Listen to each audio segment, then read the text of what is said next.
Bueno, gracias por venir a todos a este encuentro de Filosofía de la Gorra. Voy a tratar de hablar al micrófono para que se escuche. Les comento, hay mucha gente que no vino nunca a una charla de Filosofía de la Gorra. Les cuento un par de cosas respecto a al formato. Voy a exponer más o menos 1 hora y media hasta que ustedes digan basta, por favor, deja de leer cosas de Foucault. Eso va a pasar más o menos a la hora. Voy a seguir media hora más, es decir, tengan paciencia, ¿sí?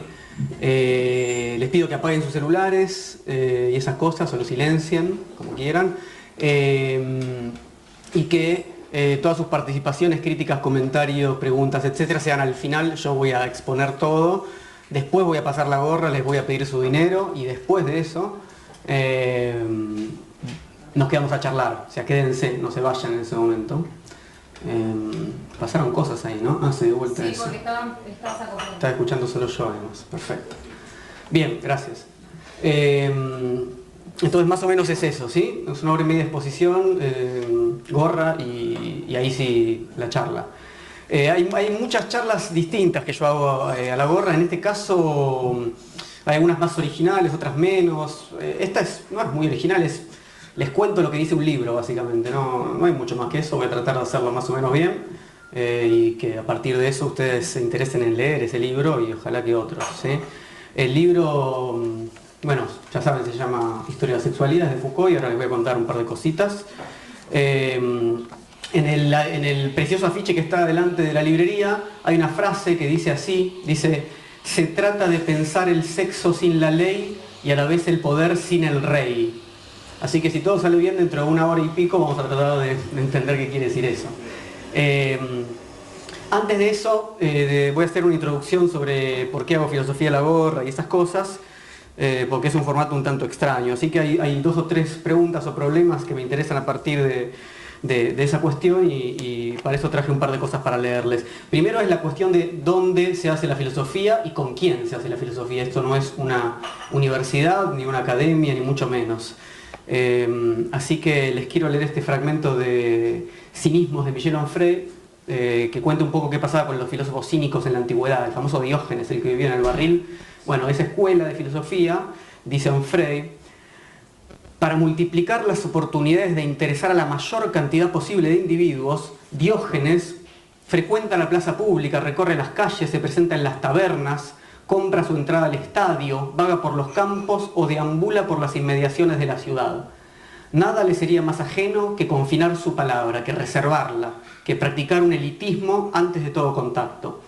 Él sabe que la selección se operará por sí misma, a través de la dificultad y el interés del oyente.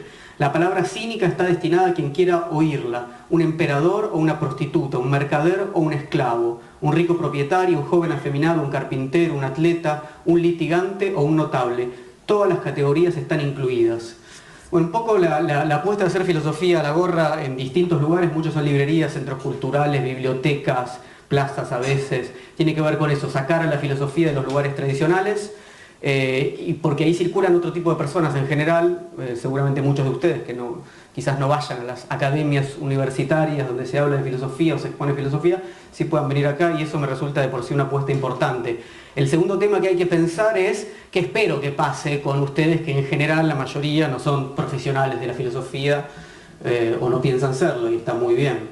Entonces ahí hay un par de cuestiones que ya pensó Foucault, y por eso lo voy a leer a él, en relación a qué implica presentar unos problemas filosóficos. Ustedes saben que Foucault durante muchos años dio unos seminarios en el Collège de France, que era una institución muy prestigiosa, en donde él, digamos, un semestre investigaba y un semestre presentaba en el seminario el producto de sus investigaciones, un auditorio enorme al que vos podías ir, así como, más o menos como esto, ni siquiera tenía que poner plata en la gorra. Entonces él decía que cuando preparaba sus seminarios, dice: me digo a mí mismo, me pagan para entregar a mis alumnos una forma y contenido de conocimiento. Debo configurar mi conferencia o mi curso un poco como quien hace un zapato, ni más ni menos. Diseño un objeto, trato de hacerlo lo mejor posible, trabajo bastante, no siempre quizás, pero a menudo. Llevo el objeto al escritorio, lo muestro y después lo dejo a disposición del público para que haga con él lo que quiera. me considero más pariente de un artesano que fabrica un objeto y lo entrega para su consumo que de un amo que hace trabajar a sus esclavos. Eso es lo que dice Foucault. Es muy interesante, como a mí siempre me gustó esta cita como apuesta pedagógica, ¿no? Yo llevo el objeto al escritorio, lo dejo ahí, después que hagan lo que quieran, es decir, no les pido que hagan algo específico, no hay una finalidad predeterminada. Cada uno sabrá si va a hacer algo, si no va a hacer nada con eso.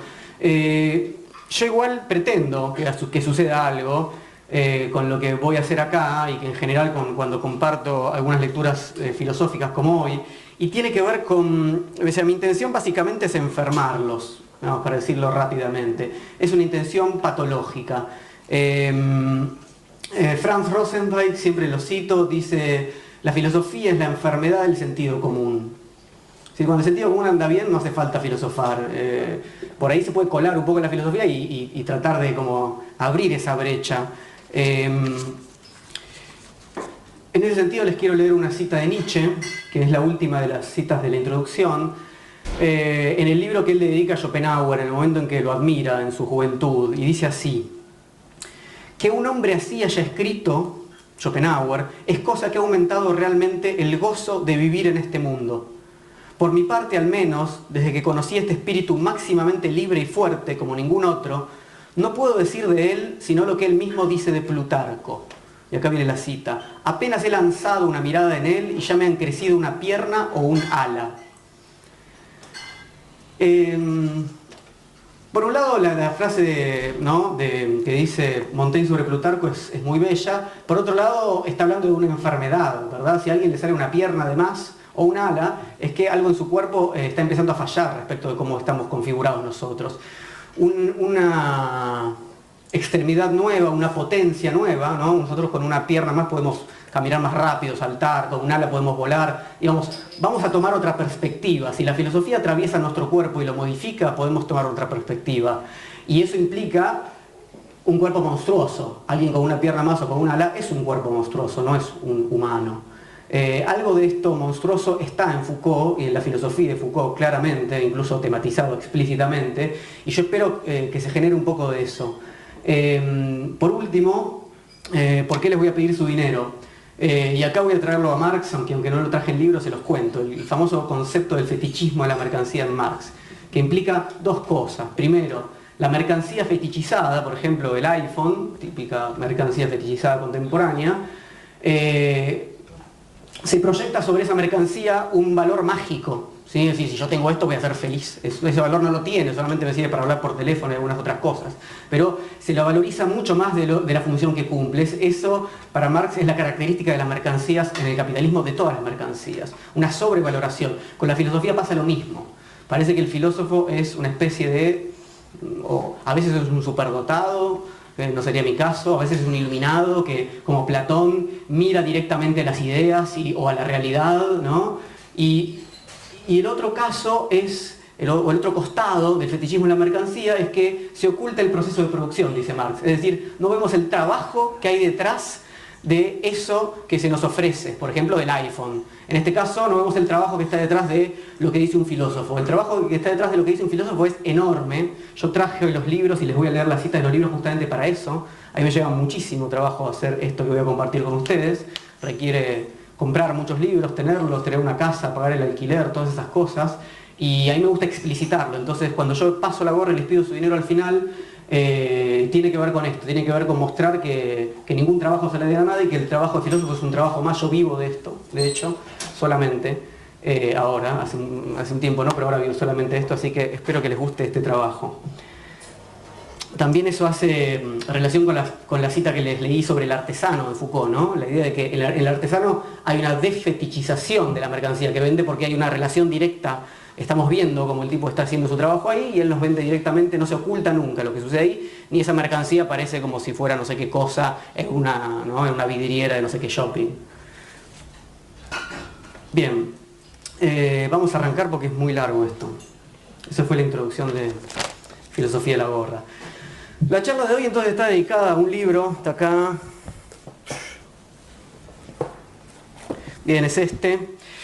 Se llama La voluntad de saber y es el primer tomo de Historia de la Sexualidad de Foucault. Acá están los otros dos, tomo 2, tomo 3 de Historia de la Sexualidad. Obviamente 1 hora y media solo este librito.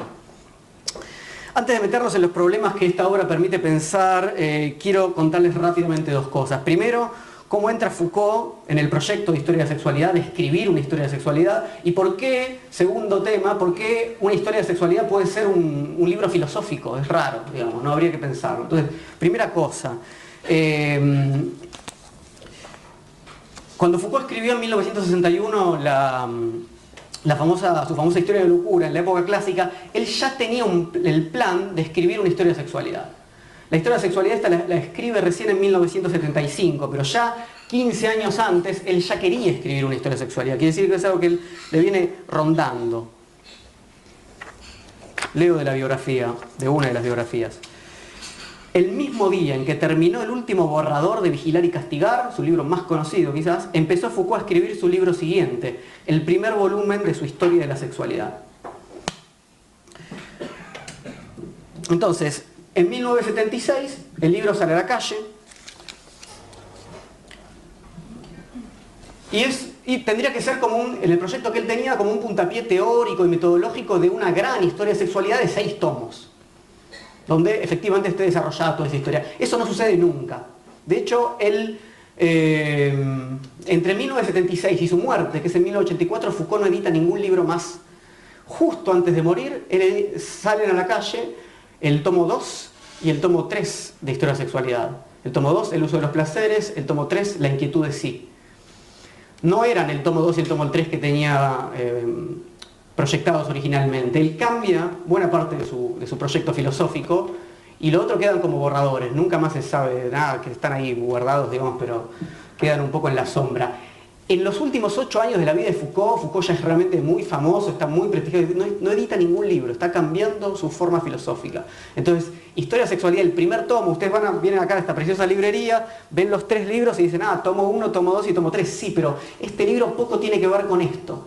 Esto se edita 8 años después y el proyecto cambió absolutamente. Esto forma parte de lo que se conoce como el último Foucault, la etapa ética de Foucault, y esto forma parte de lo que se conoce como la etapa genealógica de Foucault. La misma etapa de Vigilar y Castigar, que es la etapa más conocida, la etapa del Foucault del poder, etcétera, etcétera, de lo cual vamos a hablar hoy.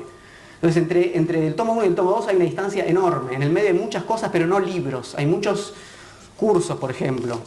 Entonces, quiero además contarles que hay un cuarto tomo que Foucault iba a editar, que se llama Las Confesiones de la Carne.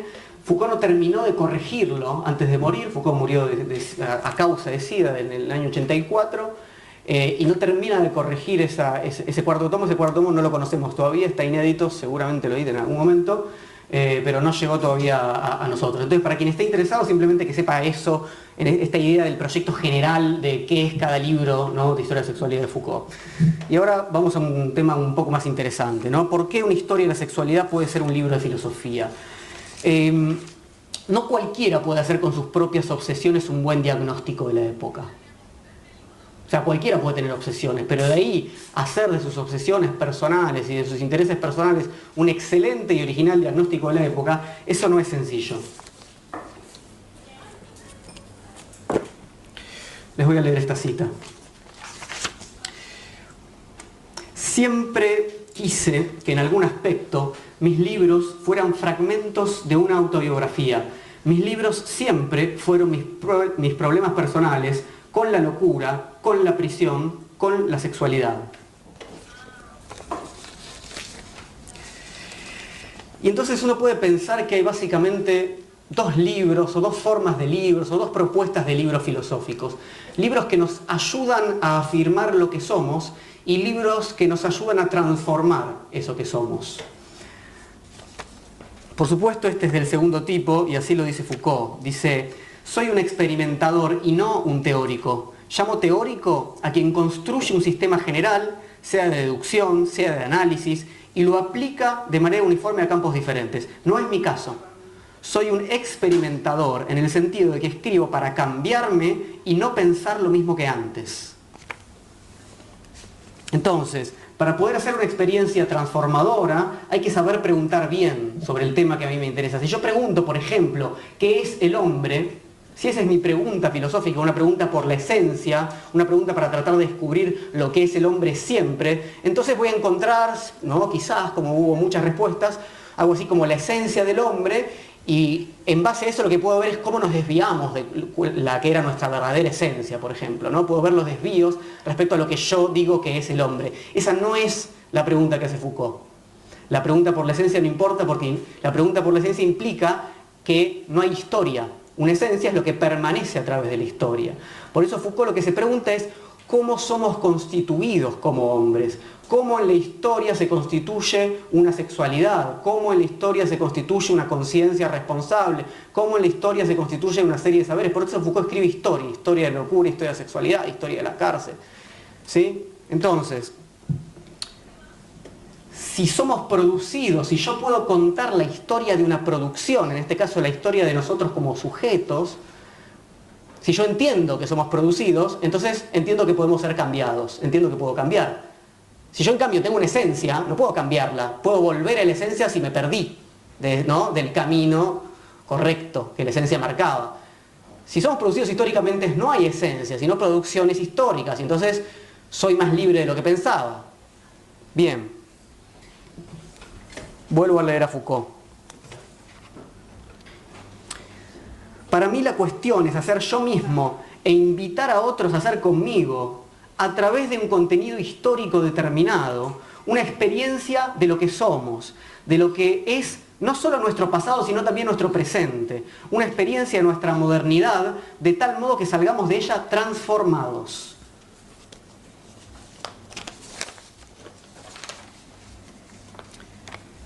Bien, ¿y qué tiene que ver con todo esto la sexualidad? ¿No?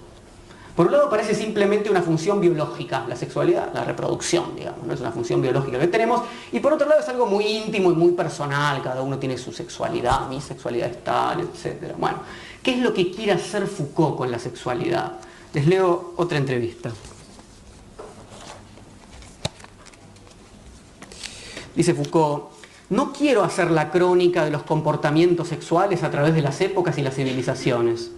Pretendo seguir un hilo mucho más tenue, el que a lo largo de tantos siglos ha vinculado en nuestras sociedades al sexo con la búsqueda de la verdad. El título del libro, yo les dije que se llama La voluntad de saber, pero él, antes de ponerle ese título, que es el finalmente salió, tenía otro título planificado que se llamaba Sexo y Verdad. Entonces Foucault se pregunta en este libro, entre otras cosas, ¿por qué para saber quiénes somos, para saber quiénes somos realmente, para buscar nuestra verdad, le preguntamos a nuestro sexo? ¿Cuál es mi deseo sexual? De verdad, eso me va a decir quién soy yo. Vuelvo a leerles a Foucault.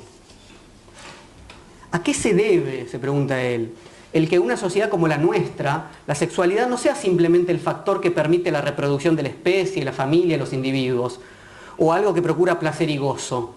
¿A qué se debe el que se haya considerado como el lugar privilegiado donde se lee, donde se dice nuestra verdad profunda? Porque ahí estriba precisamente lo esencial. Desde el cristianismo, Occidente no ha dejado de decir: para saber quién eres, busca en el interior de tu sexo. El sexo ha sido siempre el núcleo donde se anuda, a la vez que el devenir de nuestra especie, nuestra verdad de sujetos humanos. Este libro, entonces, además de proponer una antropología filosófica, una respuesta muy particular a la pregunta ¿qué somos o cómo somos hechos en tanto que somos? Y además de ser un gran libro de filosofía política y de filosofía de la historia y de epistemología, pretende ser una herramienta de experimentación, es decir, pretende seguir de algún modo en la línea de aquella vieja filosofía griega en la cual era impensable proponer un corpus teórico sin pensar un modo de vida acorde a ese corpus teórico. Para ordenar todo esto, y ahora sí entrando en la cuestión, yo elegí una cantidad de temas que se los leo. El primero es la represión, el segundo es la confesión, la identidad, el poder, el dispositivo de sexualidad, la familia y el psicoanálisis, la biopolítica y el cuerpo real. Cuando vayamos por biopolítica es cuando ustedes van a decir falta poco.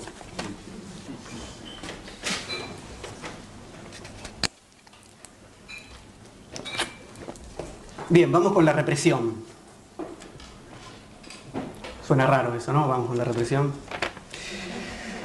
Foucault empieza su relato con una imagen de la época victoriana, la época digamos, del reinado de la reina Victoria, es la segunda mitad del siglo XIX en Inglaterra, es el momento de la expansión, finalmente el triunfo del capitalismo, la expansión imperial, la revolución industrial realmente triunfante, etcétera, etcétera. Bueno, además de toda esa cuestión, digamos, económico-política, la burguesía triunfante impuso unas formas, digamos, muy recatadas, ¿no? La época victoriana, sobre todo en relación a la sexualidad.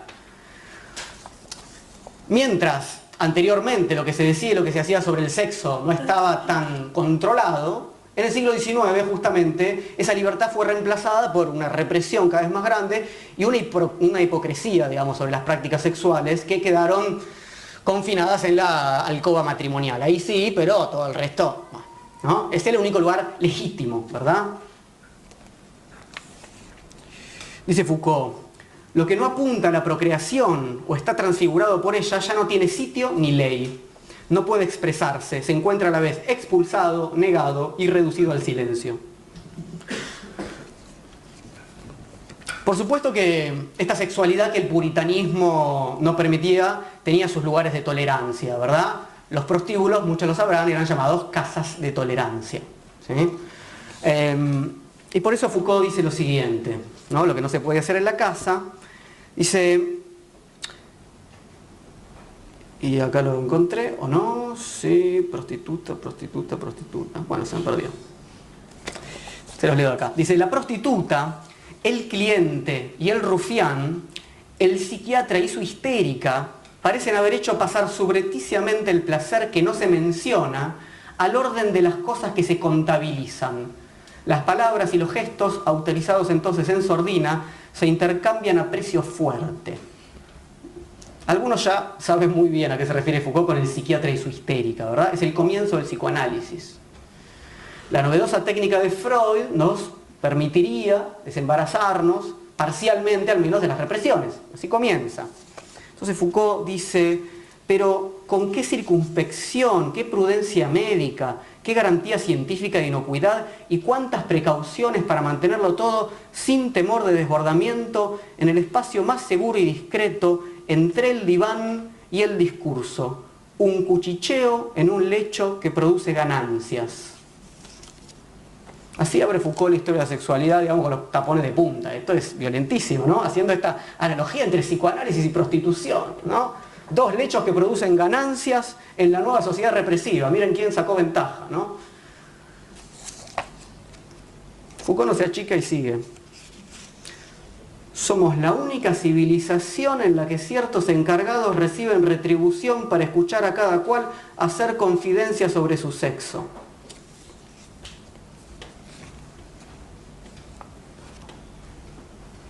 Seguía esto.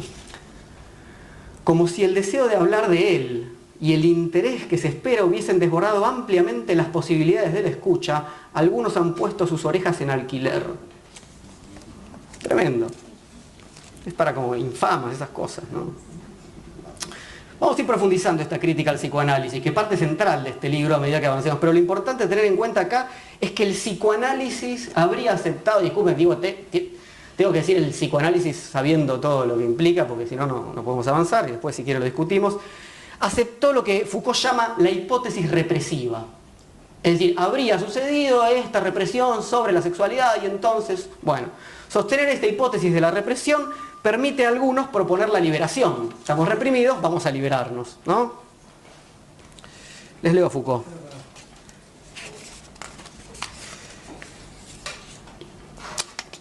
Si el sexo está reprimido, es decir, destinado a la prohibición, a la inexistencia y al mutismo, el solo hecho de hablar de él y de hablar de su represión posee como un aire de transgresión deliberada, dice Foucault. Y sigue, nosotros no hablamos del sexo sin adoptar una cierta pose, conciencia de desafiar el orden establecido, tono de voz que muestra que uno se sabe subversivo. Vamos a hablar de sexo, esto es re subversivo, ¿no? Esto, bueno, imagínense que esto es la década del 70, ¿no? Ahora quedó como viejo esto, ya no por lo menos para nosotros, ¿verdad? O en algunos ámbitos. Pero Foucault está preparando el terreno que critica a lo que en ese momento se conoce un poco como los freudomarxismos, ¿no? Sobre todo a Wilhelm Reich, que ahora no se lee mucho, pero en su momento estuvo muy de moda, y a Marcuse con su libro Eros y Civilización. En la década del 60 estas eran lecturas, pero bueno.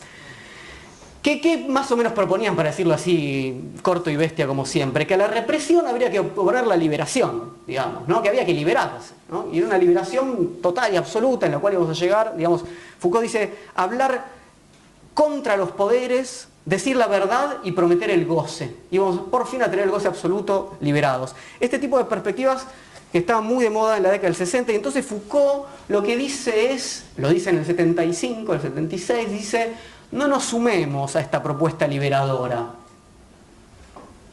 No porque él básicamente no esté a favor, digamos, porque sea alguien que viene a hablar a favor de la represión sexual. Foucault, ustedes sabrán, es alguien que experimentó mucho personalmente en su vida con eso y murió por su vida experimentando sexualmente. No solamente en la comunidad homosexual, sino en la comunidad sadomasoquista, donde en ese momento se corría peligro de vida y Foucault murió de eso, digamos. El problema no es ese, el problema es que quizás se trate de una falsa liberación. Y el problema es que quizás esconda otros modos de opresión. Entonces Foucault dice así. La pregunta que querría formular no es ¿por qué estamos reprimidos?, sino ¿por qué decimos con tanta pasión, tanto rencor contra nuestro pasado más próximo, contra nuestro presente y contra nosotros mismos que estamos reprimidos? Foucault lo que encuentra es que es que se dice demasiado que estamos reprimidos. Esa represión es medio extraña, ¿no? Si aparece tanto en el discurso. Entonces empieza Foucault con una hipótesis que es bastante original. Él dice, la modernidad, más que ser un momento de prohibición del sexo y de represión y de censura, es un momento de producción de un saber sobre el sexo. Y para atajarse un poco, lo cual está muy bien, porque no es que no haya represión, dice Foucault, no digo que la prohibición del sexo sea un engaño, sino que lo es tras tocarla en el elemento fundamental y constituyente, a partir del cual se podría escribir la historia de lo que ha sido dicho a propósito del sexo en la época moderna. O sea, por supuesto que hubo represión. Ahora, ¿es lo central de lo que sucedió con el sexo en la época moderna? No, esa va a ser la hipótesis de Foucault. Pasamos al siguiente eje, la confesión.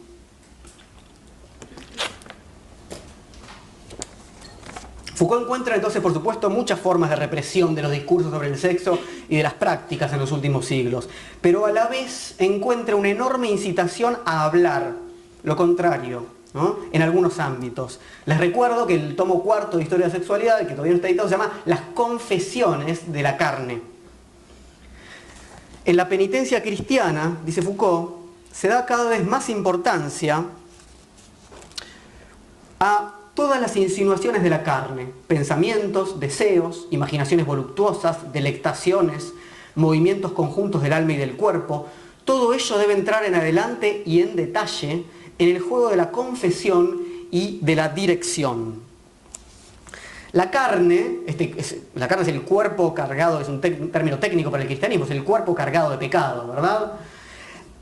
Aparece como raíz de los pecados y la falta se traslada ahora al oscuro lugar del deseo. No importan tanto los actos. Tenemos que ver, aunque no hayas hecho nada, si soñaste algo, si tenías ganas de algo, si pensás. Y oscuro porque, bueno, eso es prácticamente, bueno, hay que bucear mucho para encontrar eso.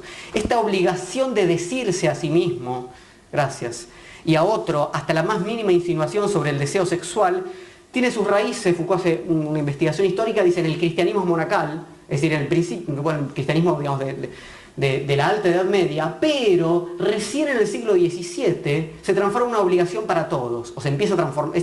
La confesión de hoy en día, que vaya a la iglesia, antes era exclusiva para los monjes. Recién a partir del siglo XVII esa confesión se universaliza, todos tienen que confesar, etcétera, etcétera.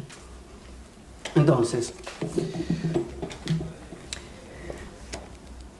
dice Foucault, se planteó un imperativo, no solo confesar los actos contrarios a la ley, sino intentar convertir el deseo, todo el deseo, en discurso. repito, intentar convertir el deseo en discurso podría ser una definición posible de cierto ideal psicoanalítico. Foucault entiende que esta incitación a decirlo todo, particularmente respecto al deseo sexual, se ve también claramente en la literatura libertina de la época.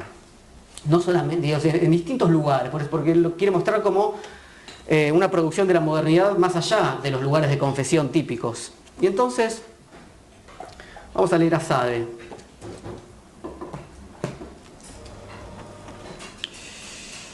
Juliette o las prosperidades del vicio. Serás dueño de mis pensamientos como de mi vida. No nacerá en mi corazón ningún deseo que no te comunique, ningún goce que no compartas. Esa comunicación absoluta, porque Sade escribe así porque no se ahorra ningún detalle.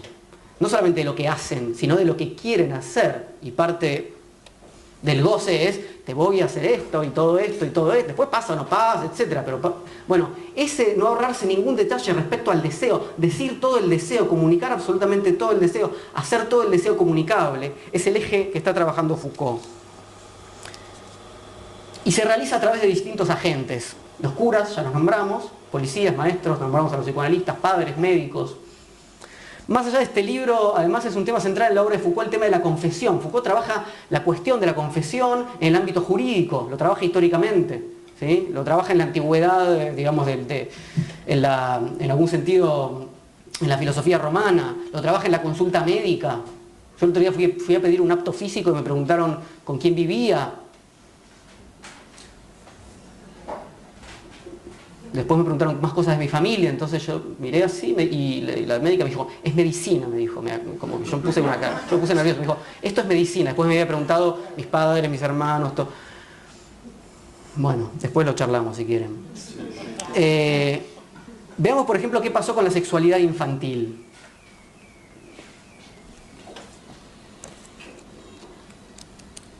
Dice Foucault, pasemos a los colegios del siglo XVIII, esta es la época, ¿no? Digamos, siglo XVII, XVIII hasta el XIX.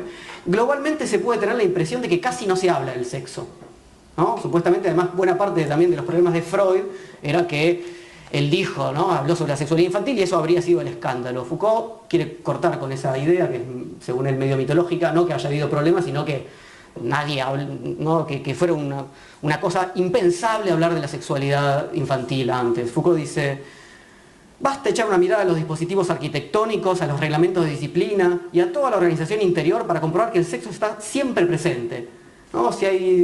Si la luz, si la cama, si la separación, si los horarios, si todo está presente todo el tiempo, que no se lo diga, dice Foucault. Está claro que hay una sexualidad infantil, ¿no? La sexualidad infantil, dice, es un problema público en el cual los maestros, los padres y los médicos toman parte. Buena parte de esa investigación está en Los Anormales, que es uno de los cursos que da Foucault en el Collège de France, donde Foucault, entre otras cosas, entre otras figuras de los anormales, trabaja con la figura del onanista. Ustedes saben que la masturbación en el siglo XIX era un problema médico importantísimo, central, muy grave. Hay muchos tratados y muchas cuestiones técnicas para tratar de evitarla. Foucault dice así, la masturbación va a ser la forma primera de la sexualidad confesable. Confesás si te tocaste, ¿no? Y me refiero con esto a la sexualidad a confesar. El discurso de confesión, el discurso de vergüenza, de control, de corrección de la sexualidad comienza esencialmente en la masturbación. Entonces ya no se hace tanto hablar a la sexualidad de la pareja monógama, ya no importa tanto eso. No importa lo que haga esa pareja en la cama.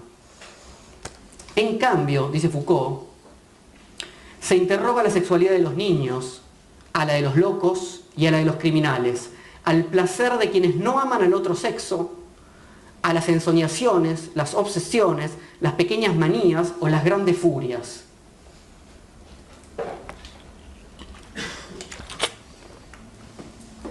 Es el momento de la proliferación de las perversiones o las parafilias, también a veces las llaman. Después traigo unos ejemplos de Foucault. Quiero decir, es el momento de la proliferación porque antes no existían, no que no existieran los actos, ya vamos a ver eso, pero no existían como perversiones. Fíjense, dice Foucault, niños demasiado avispados, niñitas precoces, colegiales ambiguos, sirvientes y educadores dudosos, maridos crueles o maniáticos, coleccionistas solitarios, paseantes con impulsos extraños, pueblan los consejos de disciplina, los reformatorios, las colonias penitenciarias, los tribunales y los asilos. Llevan a los médicos su infamia y su enfermedad a los jueces. Invierte Foucault, ¿no? Su enfermedad a los jueces y a los médicos su infamia. ¿No? Porque Foucault siempre muestra cómo se trabaja en conjunto médicos y jueces, ¿no? Dice, trátase de la innumerable familia de los perversos, vecinos de los delincuentes y parientes de los locos. La palabra degenerado implica todo esto, ¿no? Implica la cuestión médica de la degeneración, ¿no? Implica la cuestión moral, etcétera, etcétera. Recordemos entonces el primer título que Foucault tenía pensado para este libro, Sexo y Verdad. Es al sexo mismo al que se le pide confesar nuestra verdad más íntima, ¿no? Vos haces el normal, pero en realidad, ¿no? Si miramos bien, tu deseo es esta perversión, es esta, vos, ¿no? Pervertido, te vi mirar el otro día tal, vos en realidad. Bueno, lo importante, dice Foucault,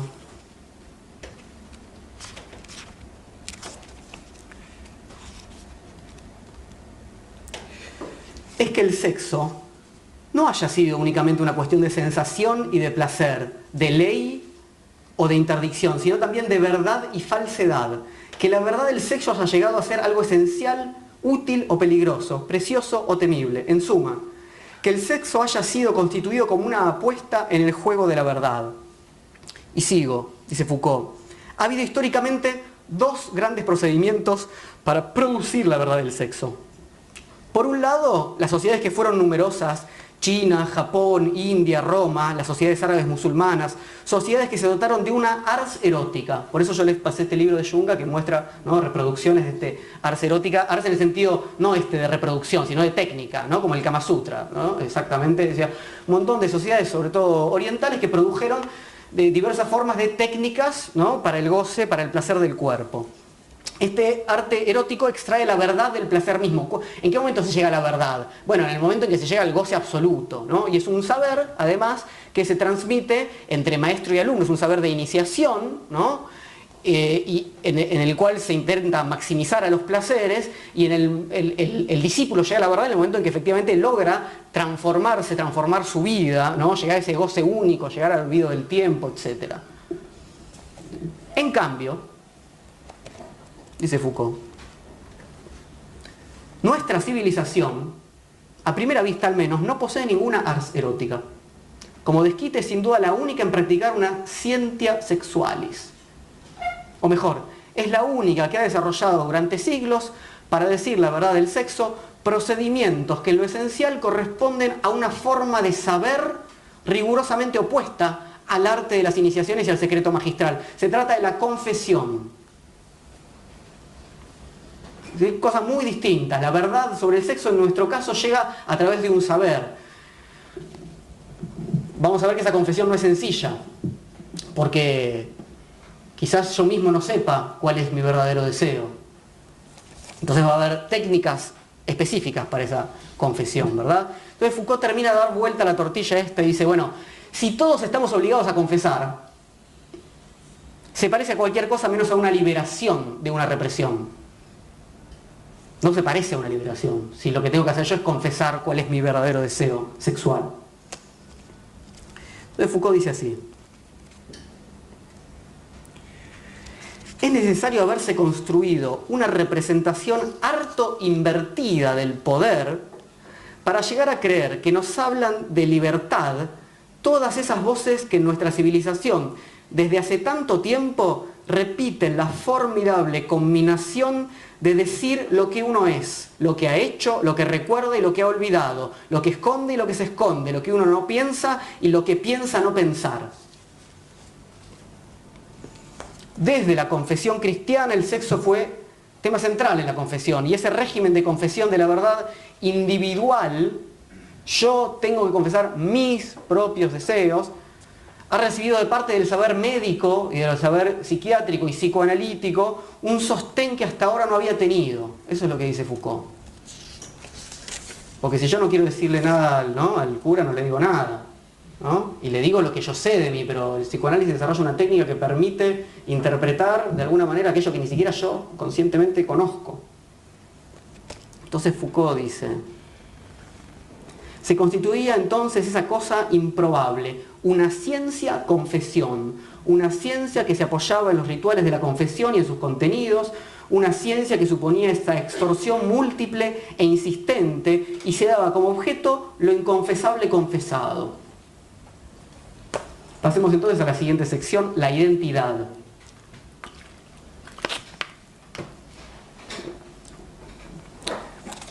Otro de los libritos lindos que traje, aparte del de Junga y el de Sade, es este libro de Diderot, que se llama Las joyas indiscretas, en esta traducción Los dijes indiscretos. Es un libro de picaresca. Diderot, ¿sabe? Uno de los padres de la Ilustración, ¿no? Siglo XVIII. Este es un libro de 1746, ¿no?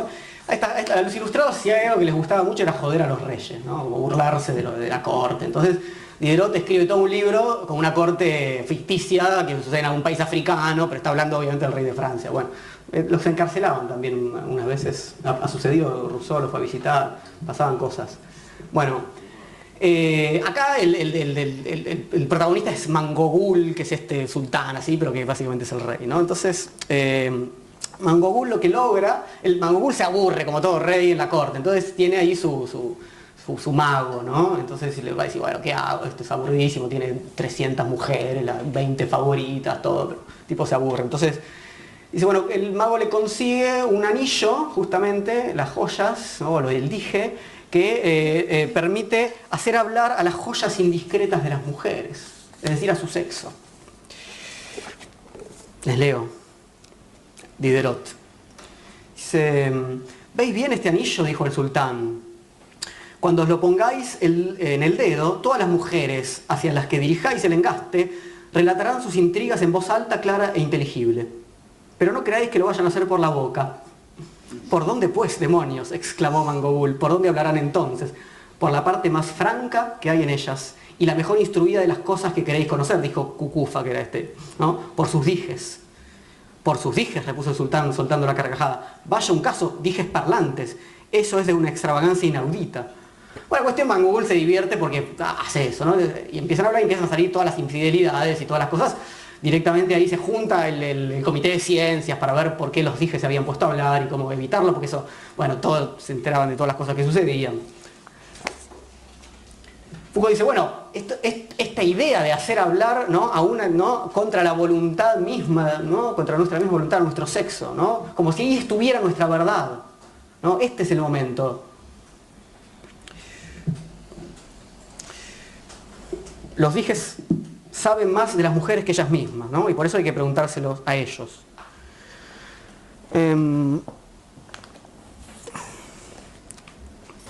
Sigue Foucault. El sexo, y por supuesto en el eje de la identidad, ¿verdad?, de respecto a quién soy, a cuál es mi verdadero deseo, ¿no? El sexo, dice Foucault, hace ya varios cientos de años fue colocado en el centro de una formidable instancia de saber, instancia doble, pues estamos constreñidos a saber qué pasa con él, mientras se sospecha que él sabe qué es lo que pasa con nosotros. La pregunta por la identidad, la pregunta por la esencia, la pregunta por quiénes somos individualmente, intenta ser respondida desde el sexo, no tanto como dato biológico, ¿no?, sino como sexo discurso, como sexo deseo. Yo soy mi verdadero deseo. Cuando Freud escribió una de sus obras más importantes, una de las más importantes es La interpretación de los sueños, fundamental, elige un epígrafe. Freud tenía una cultura muy, muy vasta, por suerte, y clásica, ¿verdad? Complejo de Edipo, etc. Bueno, y por supuesto había leído la Eneida de Virgilio. Entonces él elige este epígrafe, dice, si no logro mover a los dioses del cielo, moveré en mi favor al Aqueronte. ¿Sí? Es decir, si no logro hacer que hablen por las buenas, voy a ir a los bajos fondos. El Aqueronte es el infierno. Exactamente lo que sucede con, ¿no?, con los dijes, ¿no? ¿A quién hay que hacer hablar? ¿No? Al deseo más profundo, a los sueños, ¿no?, la interpretación de los sueños. Foucault se burla un poco de esta pretensión freudiana de ir a descubrir la verdad en esas divinidades subterráneas como son las joyas indiscretas, ¿no? Volvamos al título del libro. El libro se titula La voluntad de saber. ¿De dónde sale esta voluntad de saber sobre el sexo de cada uno? ¿Por qué Occidente desarrolló una gran cantidad de instituciones y saberes triunfantes que se dedican a averiguar cuál es la verdad de nuestro sexo individualmente? Esa es la pregunta de Foucault. Si algo hace Foucault en buena parte de su obra es mostrarnos las múltiples formas en las que justamente el saber hace juego con el poder y denunciarlas. Así que vamos a la sección 6, el poder.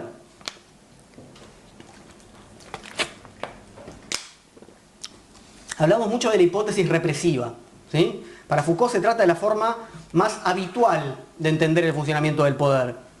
Cuando le preguntamos a alguien qué hace el poder dice que no. No robarás, no matarás, ese es el poder, ¿no? ¿Qué son esos mandamientos? Las leyes mediante las cuales el poder se manifiesta, ¿no? ¿Y qué dicen? Que no hagas tal o cual cosa. El poder es tu viejo diciéndote que no, Dios diciéndote que no, la maestra diciéndote que no, eso es el poder. Esa es la figura y lo que te dicen es no. Por eso Foucault llama esta concepción del poder negativa.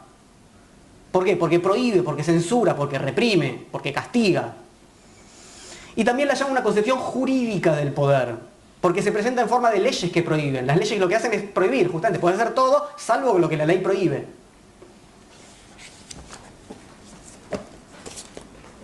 En El poder, una bestia magnífica, Foucault dice: creo que tradicionalmente se consideraba que para analizar el poder bastaba con estudiar las formas jurídicas que regían lo que estaba permitido y lo que estaba prohibido. Entonces, quiero saber cómo funciona el poder. Bueno, veo cuáles son las leyes. Veo qué es lo permitido y lo prohibido, porque el poder prohíbe cosas y otras las deja pasar. Es la forma de poder hegemónica, dice Foucault, del poder desde finales de la Edad Media. El poder monárquico. ¿Qué es lo que hace el poder monárquico? Instituye en un territorio un derecho y una justicia propia, el leviatán, ¿no? Lo pacifica y dice, bueno, acá la ley la pongo yo, no se puede hacer esto.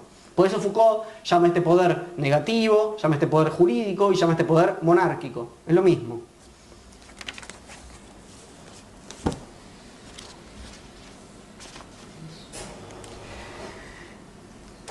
En el pensamiento y en el análisis político aún no se ha guillotinado al rey. Es decir, cada vez que pensamos en el poder, pensamos en un rey, en un padre o en una autoridad que nos dice que no, que nos da su ley. De ahí la importancia que todavía se otorga en la teoría del poder al problema del derecho y de la violencia, de la ley y la ilegalidad, de la voluntad y de la libertad, y sobre todo del Estado y la soberanía. Es decir, pensamos en poder, pensamos en el Estado represor, pensamos en el poder, pensamos en la ley, pensamos en el policía, etcétera, etcétera. Pensamos al poder como represión. Ahora bien, así como pensamos que nuestra sexualidad había sido reprimida, ¿verdad? De la misma manera. Desde el siglo XVIII en adelante, que es la época que estamos estudiando, aparecen nuevas formas de poder, dice Foucault, que tomaron a su cargo la vida de los hombres, a los hombres como cuerpos vivientes, y funcionan, estoy citándolo a pesar que no abrí el libro, no ya por el derecho, sino por la técnica, no por la ley, sino por la normalización, no por el castigo, sino por el control, y se ejercen en niveles y formas que rebasan el Estado y sus aparatos. Que cuando yo fui al CEMIC el otro día, la médica no estaba siguiendo las órdenes de un leviatán maquiavélico que dijo, quiero saber quién es ese tipo, filósofo medio raro, preguntarle con quién vive. No. Lo hizo como si se tratara de un saber neutral. No recibió ninguna orden. Sin embargo, está cumpliendo un papel mucho más sutil, mucho más invisible, en un enorme entramado de poder que es el que Foucault quiere ver. Y entonces, acá es donde viene la famosa frase, que dice así: se trata de pensar el sexo sin la ley, de prohibición, sin la ley inclusive en términos de instauración de un deseo, y a la vez el poder sin el rey. Es decir, podemos pensar en otros términos. Foucault, insisto, y lo dije al principio, no niega que haya represión y que haya ley, que un policía no nos venga, o sea, eso existe, por supuesto.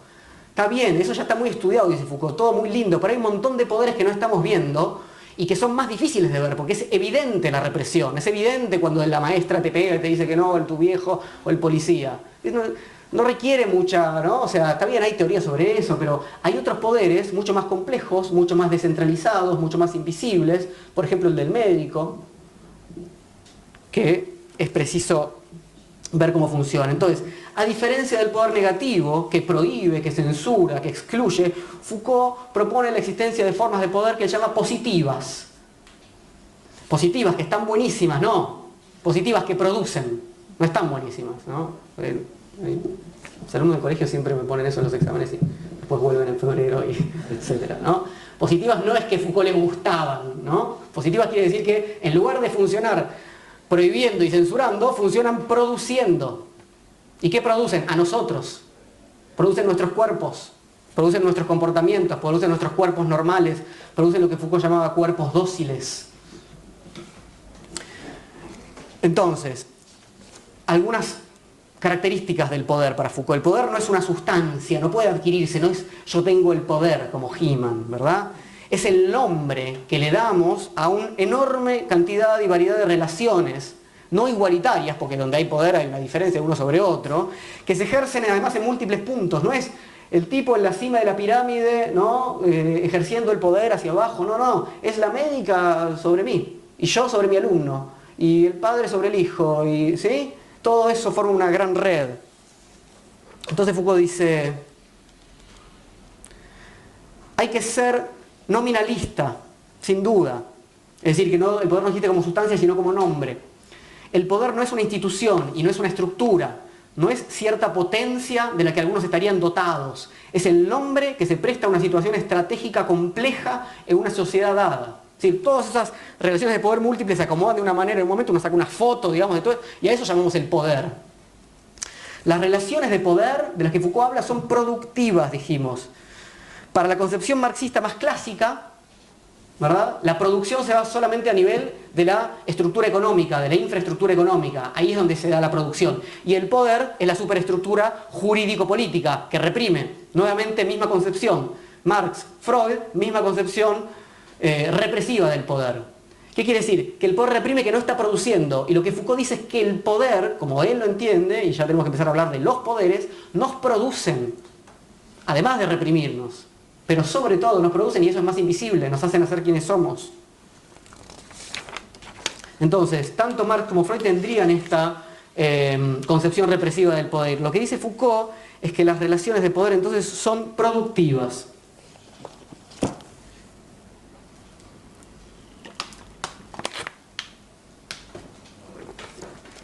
Y les leo entonces Vigilar y Castigar, que les dije que es teóricamente gemelo, digamos, no en el tema, pero sí en el desarrollo de la teoría de Foucault.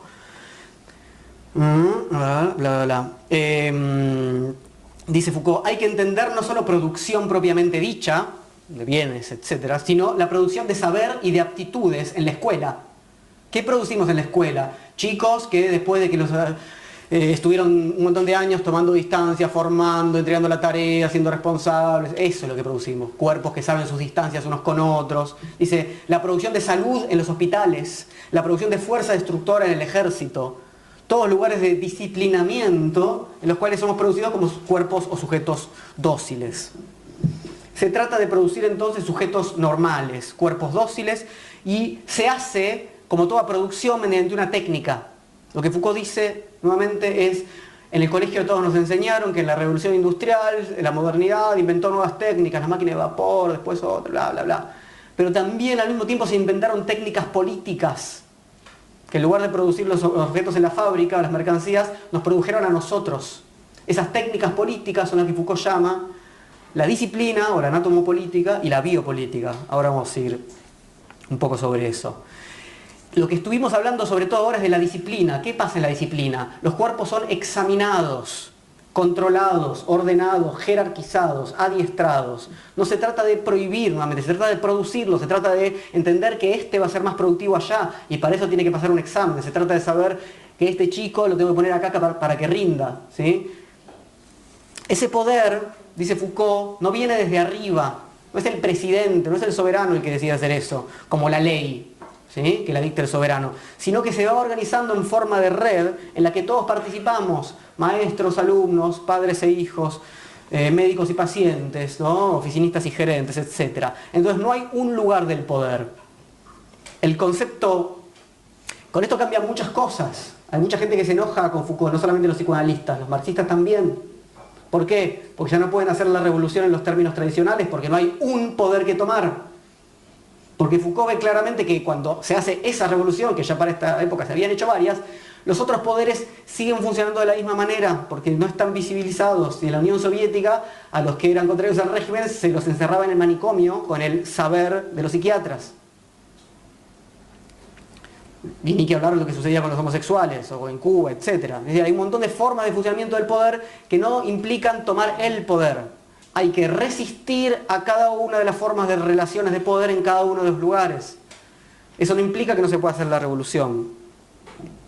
Implica trabajar sobre cada lugar en particular, implica descreer que hay algo así como una liberación total. Estas son filosofías que se conocen en general como post-emancipatorias. No hay más un lugar de la liberación, es un cuento bíblico, ¿no? Estamos en el paraíso, somos seres caídos, vamos a volver, nos podemos salvar. No hay más un lugar donde no estemos ejerciendo todo el tiempo relaciones de poder entre nosotros. No hay paraíso. Lo que no quiere decir que no podamos mejorar las cosas. Bien, señor Foucault, supongamos que usted tiene razón. No hay el poder, sino una multiplicidad de relaciones de poder. No hay solamente represión, sino producción de comportamientos normales. ¿Qué cuerno tiene que ver la sexualidad con esto? 7. Dispositivo de sexualidad.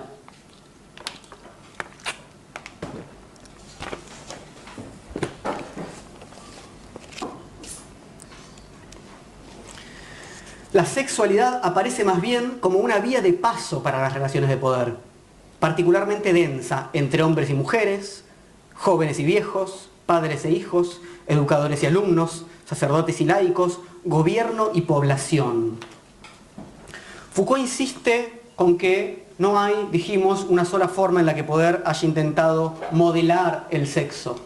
No hay una sola forma. Justamente la complejidad de lo que abre Foucault es que hay muchas formas distintas y hay que estudiarlas históricamente, por eso hay que hacer historia. En todo caso encuentra, dice él, 4 grandes conjuntos estratégicos que despliegan a propósito del sexo dispositivos específicos de saber y de poder.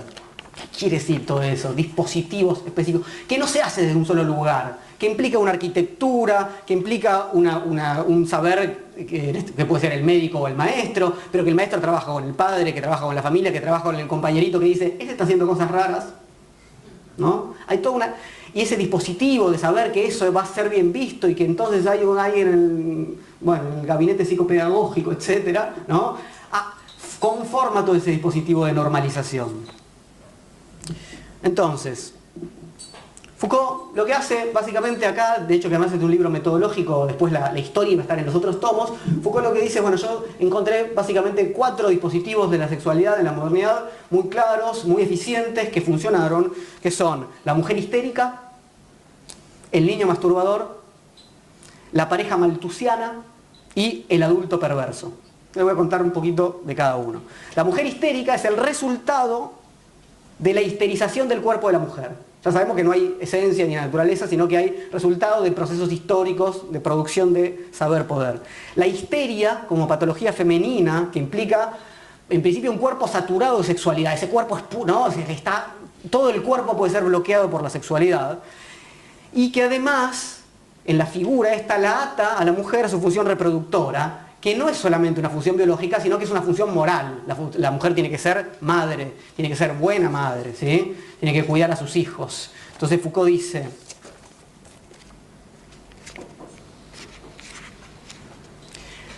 la madre, con su imagen negativa, que es la mujer nerviosa, constituye la forma más visible de esta histerización.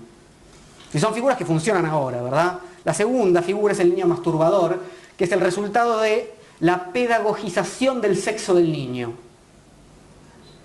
Hay una cosa rara sobre lo que dicen en este momento los médicos sobre el sexo del niño. Por un lado es natural, porque todos los niños se van a andar tocando, pero por otro lado están haciendo algo que es contra natura, ¿no? Entonces hay que evitarlo, es rarísimo, ¿no? Es natural porque lo van a hacer todos en una determinada edad, pero por alguna Extrañas razones contra natura. Y puede traer terribles consecuencias. Uno lee los anormales y ve todas las posibles enfermedades que puede traer masturbarse. Es como, están todas. O sea, es una etiología absoluta. Entonces hay que evitarlo. Y cualquier cosa que vos hiciste puede ser asignada a... Bueno. Padres, familias, educadores, médicos y luego psicólogos tienen que controlar, tratar y cuidar ese peligroso comportamiento, ¿no?, sexual que se encarnó claramente en esta lucha contra el onanismo. Y todo eso es un gran dispositivo de cómo se ponen las camas en el colegio, de cómo, bueno, etcétera, etcétera. Tercer dispositivo, la pareja malthusiana. Malthus es este que dijo, ¿no?, que por un lado se reproducían digamos, nuestros bienes, iba a decir, recursos, y por otro lado la población, y que si esto se desfasaba, como él creía, íbamos a estar en problemas. Entonces había que regular la población. La pareja malthusiana es el resultado de lo que Foucault llama la socialización de las conductas procreadoras. Es decir, es un registro de administración de la población. Durante la modernidad se empieza a incentivar o a frenar, ¿no?, económicamente, moralmente o médicamente la procreación. Se pasa de un ámbito más bien privado a ser una preocupación pública. Hay que tener más hijos, más mujeres, menos, etc. Eso es un invento de la modernidad. Cuarta figura, el adulto perverso, que también es moderno y que es el resultado de lo que Foucault llama la psiquiatrización del placer perverso.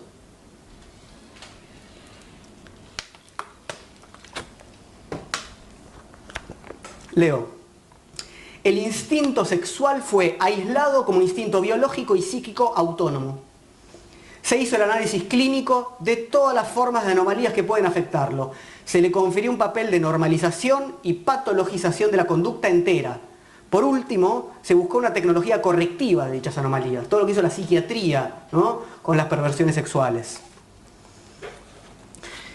De esa forma, dice Foucault, este es el poder positivo funcionando. No se intenta controlar a la sexualidad, sino producirla a través, es decir, a través de un dispositivo que tiene una identidad histórica identificable. Se producen mujeres en tanto mujeres histéricas, lindo fallido, ¿no? Se producen adultos perversos, se producen parejas malthusianas, etcétera, etcétera. Foucault entiende que en toda sociedad hay distintos dispositivos de alianza, lo que estudió muy bien la antropología, por ejemplo Lévi-Strauss, es decir, de qué forma nos ponemos en pareja, nos casamos, etc. Hay prohibiciones, hay dispositivos también para eso, ¿verdad?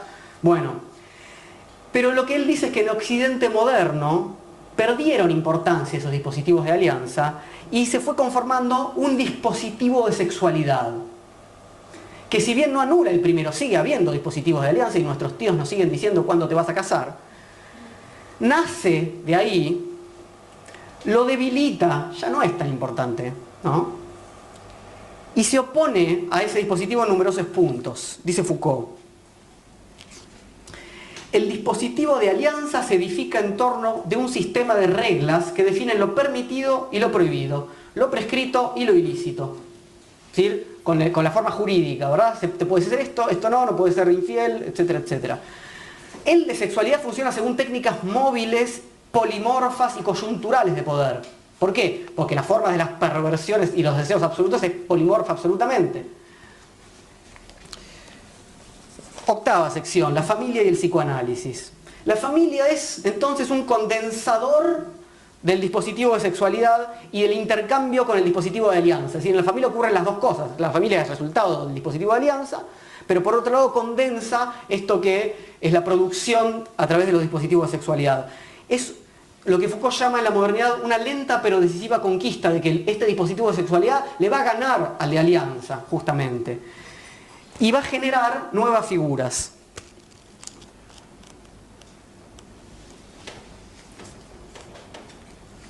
La mujer nerviosa, la esposa frígida, la madre indiferente o asaltada por obsesiones criminales, el marido impotente, sádico, perverso, la hija histérica o neurasténica, el niño precoz y ya agotado, el joven homosexual que rechaza el matrimonio o descuida a su mujer, todas figuras que aparecen, que aparecen en el seno de la familia como resultado de ese dispositivo normalizador. Es decir, porque como toda normalización implica la producción de un margen de anormalidad, los que no se adaptan, porque el que se adapta perfectamente, buenísimo, pero no se adaptan todos. Y de hecho nadie se adapta completamente, ¿verdad?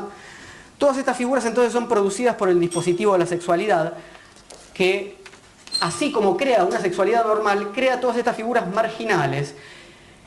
Y en ese sentido, una serie de problemas en el interior de las familias. ¿Qué hacemos con este? No, ¿qué hacemos con este?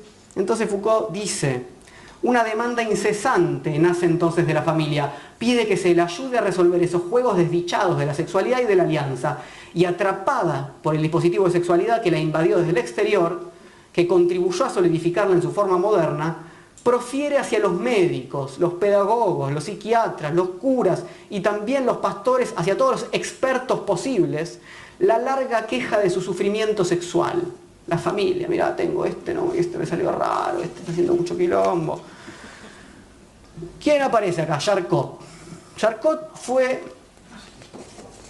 una figura central en esta intervención médica en la sexualidad familiar, y su papel para Foucault era normalizar a los enfermos para devolverlos al seno familiar. Ese es el lugar de nacimiento del psicoanálisis. El psicoanálisis, dice Foucault, por un lado, pareció alejar la confesión sexual fuera del núcleo familiar, pero solamente para reencontrar en el medio del núcleo familiar su principio de inteligibilidad, es decir, el complejo de Edipo, es decir, el dispositivo de alianza. Es decir, ese deseo sexual en última instancia se resolvía de una u otra forma en relación a el dispositivo de alianza, prohibiciones respecto a un deseo incestuoso.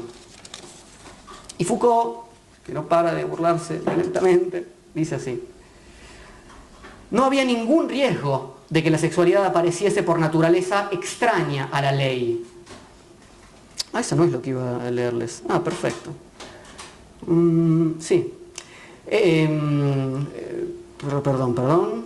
Sí, está bien. Estamos hablando del psicoanálisis. Vuelvo. Dice, no había ningún riesgo de que la sexualidad apareciese por naturaleza extraña a la ley. No se constituía sino gracias a esta. Padres, no temáis llevar a vuestros hijos al análisis. En él aprenderán que de todos modos es a vosotros a quienes aman. Hijos, no os quejéis demasiado por no ser huérfanos y siempre redescubrir en el fondo de vosotros mismos a la madre objeto o al signo soberano del padre. Es gracias a ellos como accedéis al deseo.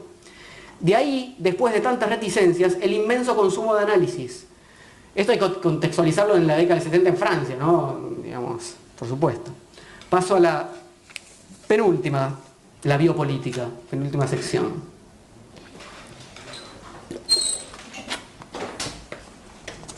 Dijimos que frente a la concepción jurídica o negativa del poder, Foucault propone un poder positivo o un poder productivo, que llega a tocar a cada cuerpo individual para normalizarlo, para asignarle una identidad sexual o para señalar sus desviaciones de la norma. Es un poder individualizante, esto es importantísimo. ¿Qué dice? Vos sos rarito. Dice, ese deseo que tenés es una enfermedad. Dice, vamos a revisar esos deseos. Dice, confesá quién sos realmente. Además de preocuparse por producir individuos normales, la modernidad también se preocupó por producir poblaciones sanas. Eso es la biopolítica, la otra tecnología de poder que, según Foucault, inaugura la modernidad. Si en el poder monárquico, el poder represivo, el rey tenía el derecho de matar a quien quisiera, justamente un rey es aquel que, ¿no?, pasa por su territorio y pasa así, vos me miraste mal, mátenlo. No tiene que explicar nada, eso es ser el soberano, ¿verdad? Es lo que Foucault llama el derecho de hacer morir o dejar vivir. No me interesan todos ustedes, los dejo vivir y a él lo hago morir. O sea, ahí doy mi orden, ahí donde va la ley, porque él me miró mal. Yo puse una ley que dice que si me miras mal vas al muere, listo. Ahora, en la modernidad eso no funciona porque a mí me interesa tener una población sana, productiva, que vaya a la fábrica, etcétera, etcétera. Entonces me interesa administrar esa población como población sana. Esa es la vía política. Nos vamos a ocupar de administrar la vida. Paradójicamente, dice Foucault, eso no termina con las matanzas, ni mucho menos, sino que las exacerbó. Digo, por fin el Estado se va a ocupar de la vida, entonces van a dejar de asesinarnos, ¿no? y de llevarnos a la horca así arbitrariamente. Foucault dice, las guerras ya no se hacen en nombre del soberano al que hay que defender, se hacen en nombre de la existencia de todos. Se educa a poblaciones enteras para que se maten mutuamente en nombre de la necesidad que tienen de vivir. Las matanzas han llegado a ser vitales. Está, por supuesto, pensando sobre todo en el nazismo.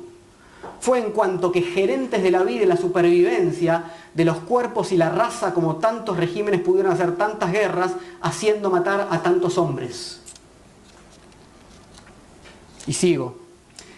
Si el genocidio es, por cierto, el sueño de los poderes modernos, ello no se debe a un retorno en la actualidad del viejo derecho de matar. Se debe a que el poder reside y se ejerce en el nivel de la vida, de la especie, de la raza y de los fenómenos masivos de población. Eugenesia, por supuesto, ¿no? Mejoramiento de la raza, forma parte de la biopolítica. Entonces, producir una población sana implica purificarla de los elementos impuros o enfermos a nivel interno y a nivel externo, eliminar absolutamente el enemigo, eliminarlo completamente, barrerlo. Foucault dice: podría decirse que el viejo derecho de hacer morir o dejar vivir fue reemplazado por el poder de hacer vivir o arrojar a la muerte. Es decir, ahora me interesa, ahora el derecho del Estado es el de hacer vivir. No solamente es un derecho, sino que es un deber.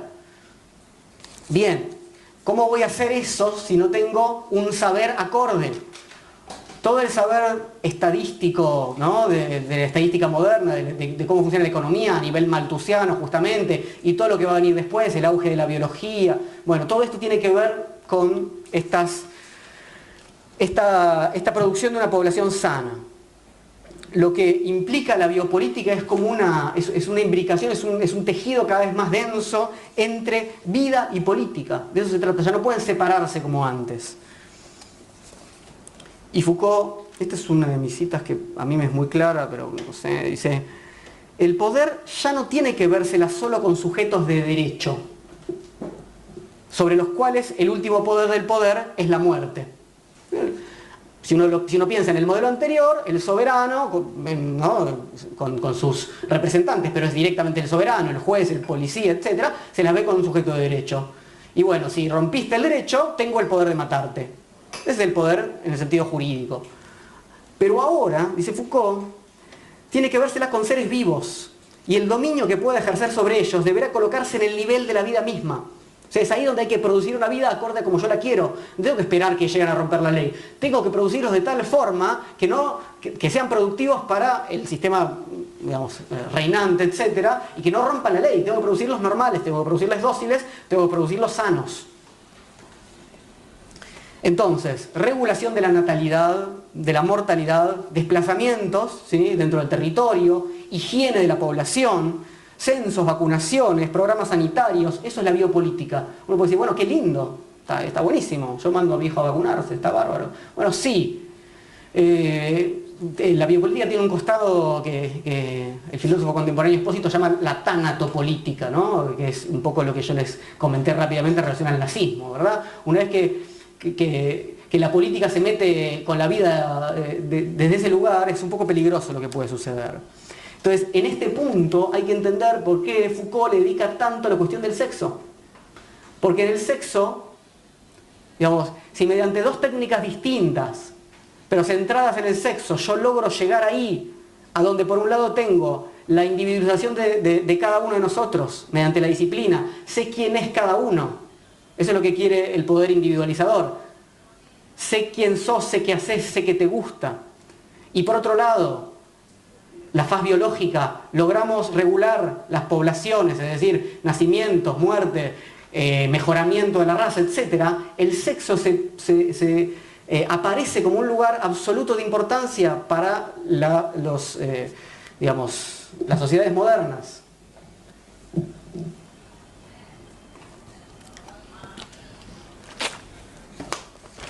Foucault dice, ya voy terminando, el sexo es a un tiempo acceso a la vida del cuerpo y a la vida de la especie. Es utilizado como matriz de las disciplinas y principio de las regulaciones. Por ello, en el siglo XIX, la sexualidad es perseguida hasta en el más ínfimo detalle de las existencias. ¿Se acuerdan entonces que al principio dijimos que el sexo era simplemente una función biológica, ¿no?, de la reproducción, o una cuestión muy íntima? Bueno, en esos dos ejes trabaja este saber-poder sobre el sexo. Población biológica e identidad individual normalizada. Última sección. el cuerpo real. Bueno, está bien, señor Foucault. Entonces, usted nos está diciendo que en realidad no tenemos cuerpos con órganos sexuales, que la sexualidad es una pura función de control y de ejercicio de poder y... Bueno, esto no se sostiene, señor Foucault. Foucault responde: se trata de mostrar, en realidad, cómo estos dispositivos de poder se articulan con el cuerpo. No hay un cuerpo puro, no hay un cuerpo sin historia. No puede estar de acuerdo o no, esto es un supuesto filosófico que él, por supuesto, fundamenta y que sostiene mucho. Es decir, no hay algo así como una pura biología que no esté abordada o pensada desde alguna forma científica, histórica de entender qué es un cuerpo, qué es una sexualidad, etcétera, etcétera.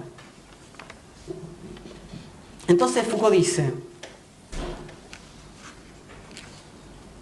nada pues de una historia de las mentalidades. Dice, yo no estoy haciendo una historia de las mentalidades, que solo tendría en cuenta los cuerpos según el modo de percibirlos y de darle sentido y valor. Sino, en cambio, una historia de los cuerpos y de la manera en que se invadió lo que tienen de más material y viviente. Es bastante extremo lo que está diciendo Foucault. No es que están ahí los cuerpos, ¿no?, preexistentes y bueno, y depende cómo sea la cosmovisión científica, el paradigma triunfante y la ideología dominante, los vemos de una u otra tal manera. No es que los vemos de una u otra tal manera, los constituimos de una u otra tal manera. El cuerpo es histórico. Entonces, la idea que tenemos del sexo, y del sexo como órgano sexual, es el resultado del dispositivo de sexualidad, que es histórico. El sexo sin historia, el sexo puramente natural, es una idea abstracta, dice Foucault. Les leo.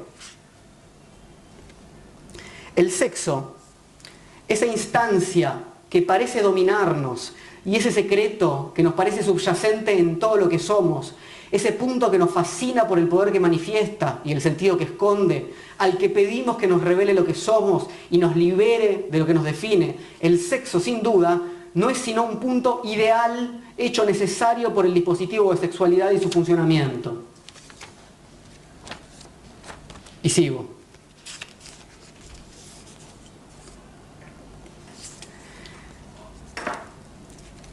No hay que poner el sexo del lado de lo real y la sexualidad del lado de las ideas confusas y las ilusiones.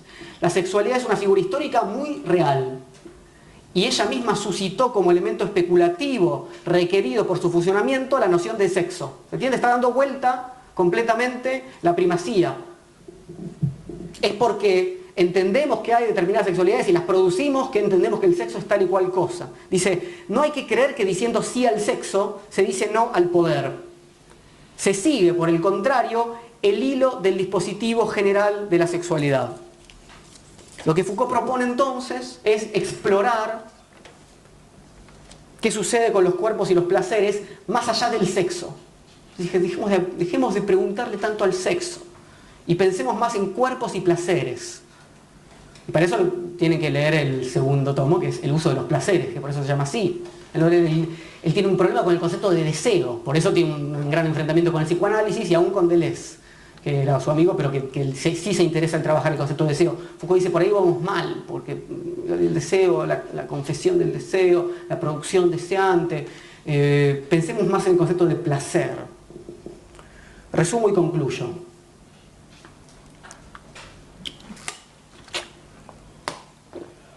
El poder entonces no es sobre todo una bota que nos aplasta, una ley que prohíbe o censura, porque eso implica que primero estamos nosotros y nuestra libertad, y después viene el poder y la ruina.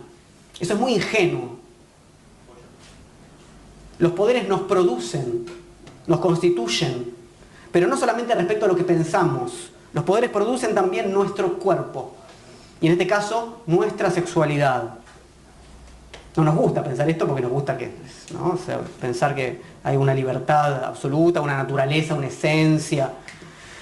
Sobre todo, se nos exige tener una identidad, seguir siendo quienes somos.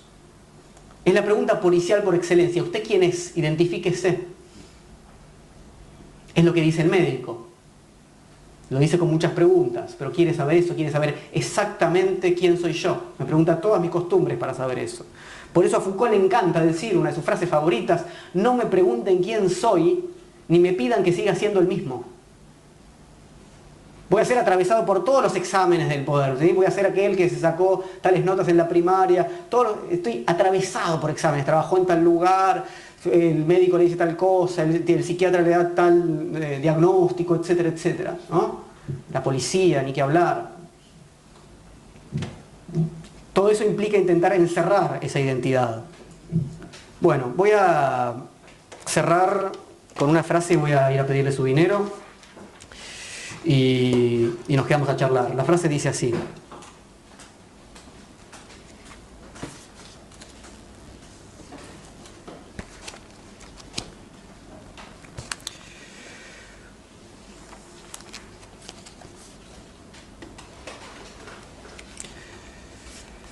no creo que sea necesario saber exactamente lo que soy. En la vida y en el trabajo lo más interesante es convertirse en algo que no se era al principio. Si se supiera al empezar un libro lo que se iba a decir al final, ¿cree usted que se tendría el valor para escribirlo? Lo que es verdad de la escritura y de la relación amorosa también es verdad de la vida. El juego merece la pena en la medida en que no se sabe cómo va a terminar. Gracias.